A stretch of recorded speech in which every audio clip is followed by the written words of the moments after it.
जय माँ काली। भारत माता की जय।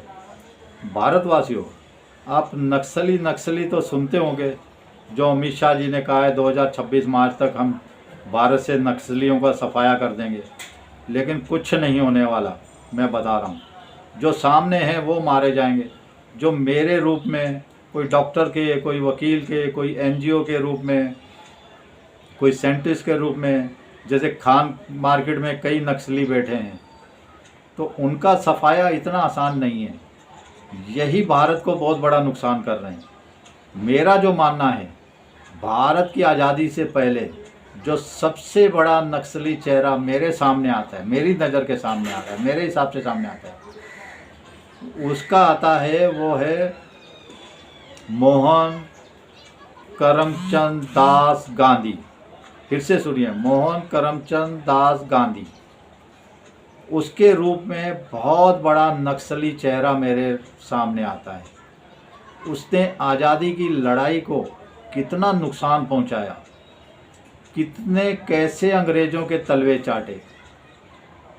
अंग्रेज़ों के तलवे चाटने के चक्कर में, अपनी अयाशी के चक्कर में भारत का कितना नुकसान किया, आप भारतवासियों सोच भी नहीं पाएंगे इसके बारे में।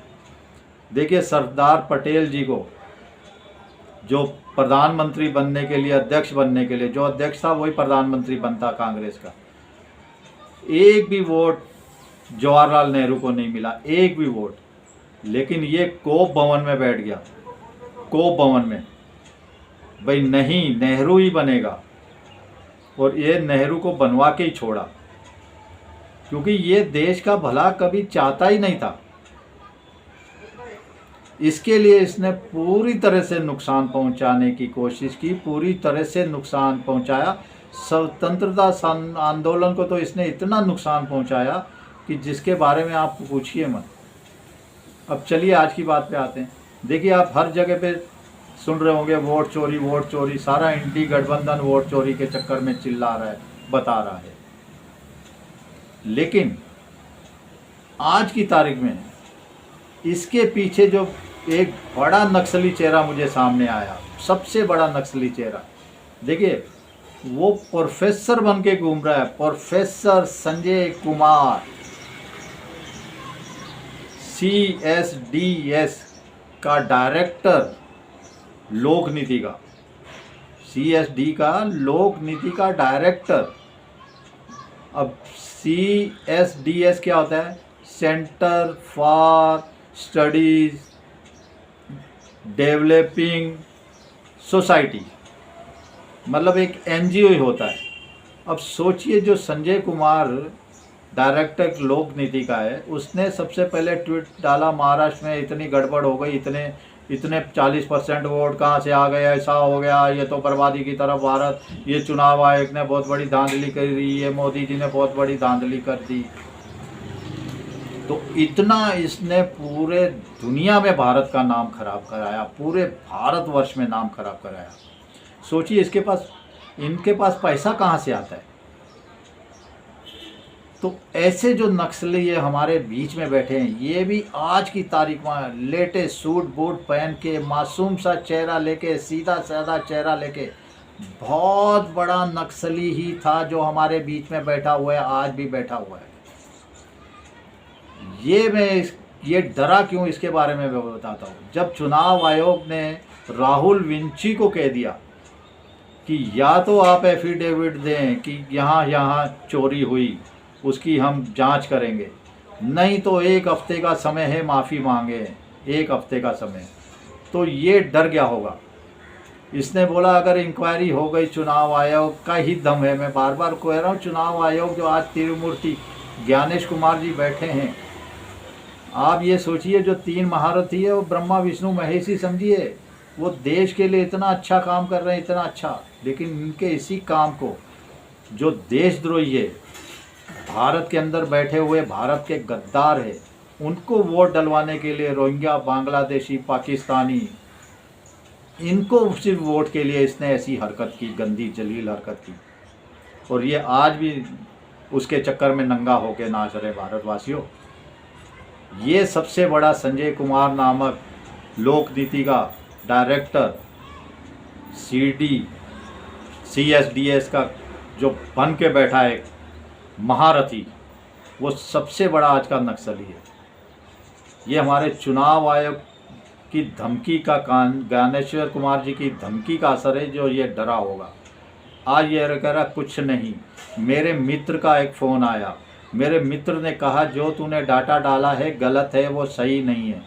तो बताओ, ये प्रोफेसर इतना बड़ा डायरेक्टर बन के कैसे बैठा है? ये जब इतना अनपढ़ मूर्ख गंवार है तो कोई चैनल नहीं बता रहा है। इतने मूर्ख गंवार, मतलब देश को बर्बादी की तरफ ले जाने वाला इसने डाल दिया।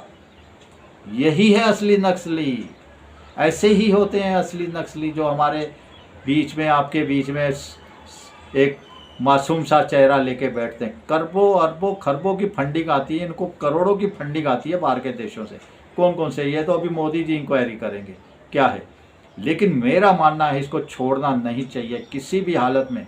अब ये बोल रहा है मैंने डिलीट कर दिया अपना, मैं माफ़ी मांगता हूँ, मैं गिड़गिड़ाता हूँ। कोई ऐसे तो हर कोई भारत को बर्बाद करके जब लाशें बिछने लगेगी, लाशें बिछा देगा 10-20 हज़ार, लाख, 2 लाख, तो बाद में बोलेगा मैंने माफ़ी मांग ली।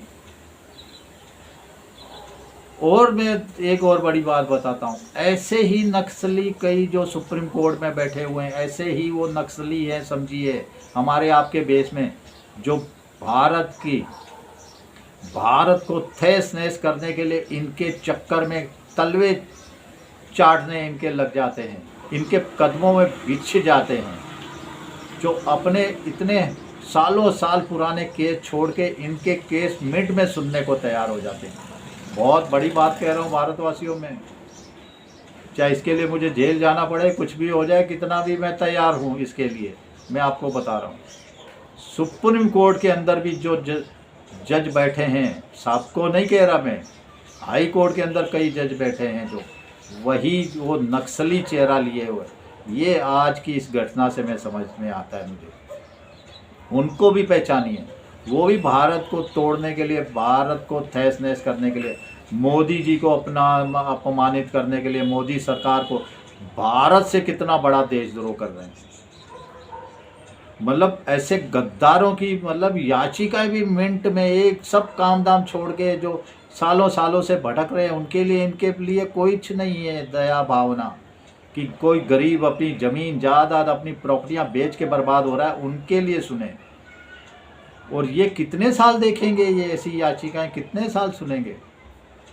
भारतवासियों, CSDS centre for the study developing society, बताओ ऐसे ऐसे इतने बड़े बड़े नाम देके इन NGO को, सोसाइटियों के, क्या भारत में ये, मैं कह रहा हूँ संजय कुमार को छोड़ना नहीं चाहिए।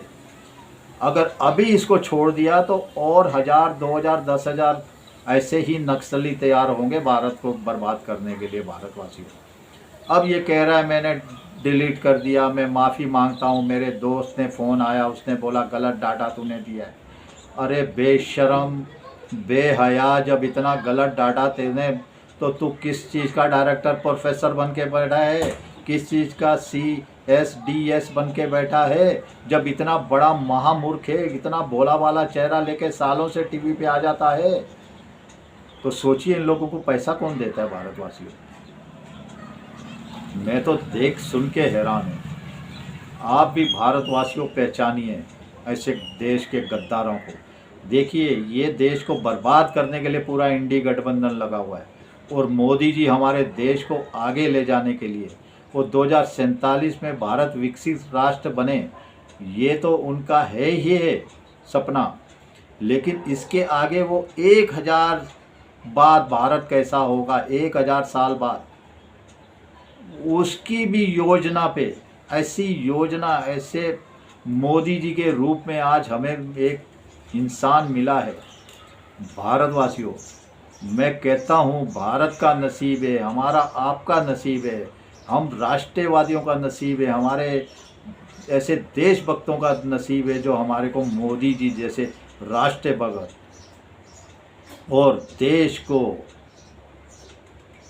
उज्जवल और बहुत तेज गति से आगे बढ़ाने वाले और देश की कण कण के बारे में सोचने वाले, हर देश के एक एक नागरिक के बारे में सोचने वाले की सोच लेके जो आगे बढ़ रहे हैं। देश कैसे तरक्की, देखिए कैसे वो ट्रंप से भिड़े हुए हैं। किसानों के, यही किसान थे जो बैठे थे। मैंने बार बार कहता हूँ ये किसान नहीं थे, ये देशद्रोही थे, ये देश के गद्दार थे। इनको भी यहीं से ऐसे ही पैसा, कैसे उन्होंने लाल किले पे, भूलिए मत, कैसे खालिस्तानी झंडा फहराया था। तो भारतवासियों, मोदी जी को आज ये लोग बदनाम करने के लिए, हमारे मोदी जी को बदनाम नहीं करना चाहते। आप इनकी सोच देखिए, ये हमारे राष्ट्र की ग्रोथ जो मोदी जी इसको इतना आगे लेके जा रहे हैं, हमारी सनातन संस्कृति को आगे बढ़ा रहे हैं। इनको देश से नफरत है, ये देश को पीछे ले जाना चाहते हैं। इसके लिए मेरा हाथ जोड़ के निवेदन है, सोचिए कि आप किसको वोट देते हैं, कैसे वोट देते हैं। मोदी जी जैसे योद्धा नसीबों से, हजारों सालों से कोई एक मिलता है, एक पैदा होता है। जैसे योगी जी यूपी में लगे हुए हैं, देखिए बार बार संभल पे चुनाव होगा, संभल पे इतना कर रहे हैं, लेकिन आज डर के मारे वो जो एक वहाँ का बिजली चोर है बर्क, वो भी कह रहा है संभल पे योगी जी को चुनाव नहीं लड़ना चाहिए, संभल के नाम पर चुनाव नहीं लड़ना चाहिए 2000। अरे जो काम करेगा उस पर क्यों नहीं बोलेगा। बिल्कुल योगी जी बोल रहे हैं। और देखिए मोदी जी भी उसी भावना से, उसी राष्ट्रभक्ति से, उसी सनातन संस्कृति को आगे लेके जाने की कोशिश कर रहे हैं, देश को आगे। तो भारतवासियों, मेरा फिर से निवेदन है, ऐसे नक्सलियों को पहचानिए, ऐसे नक्सलियों को पहचानिए और देश की तरक्की के लिए हाथ बढ़ाइए। अपने बच्चे, जो आने वाली जनरेशन है, उन तक बातें पहुंचाइए, ये कि कौन असली है, कौन नकली है, कौन देशभक्त है, कौन राष्ट्रद्रोही है। मेरा मानना है मोदी जी कुछ नहीं करेंगे, लेकिन ये संजय कुमार जैसे बंदे को भयंकर से भयंकर सज़ा मिलनी चाहिए, उससे छोड़ना नहीं चाहिए। आज ये बिहार में पप्पू बैठा है तेजस्वी के साथ मिलके, देखो ये महिला को बुलाता है और उसके बाद महिला कहती है मेरा तो वोट ही नहीं है। उसके बाद वो कह रही है कांग्रेस के बंदे आए थे मेरे पास, उन्होंने कहा मैंने झूठ बोल दिया, लेकिन मेरा भी वोट है, सारी फैमिली का वोट है। लेकिन ये लोग बेशर्म है, बेशर्म। आप सोचिए भारतवासियों, मैं फिर से निवेदन करता हूँ, मुंबई में बारिश बहुत हो रही है, वीडियो नहीं बन पा रहा। आज थोड़ी देर के लिए बारिश बंद हुई है तो मैंने बोला एक वीडियो बनाता हूँ। सोचिए समझिए, देश की तरक्की के लिए वोट कीजिए, अपने बच्चों के भविष्य के लिए वोट कीजिए और हमारे आपके बीच बैठे ऐसे गद्दारों को पहचानिए। चलिए, भारत माता की जय। जय श्री राम, जय श्री हनुमान, वंदे मातरम, जय हिंद।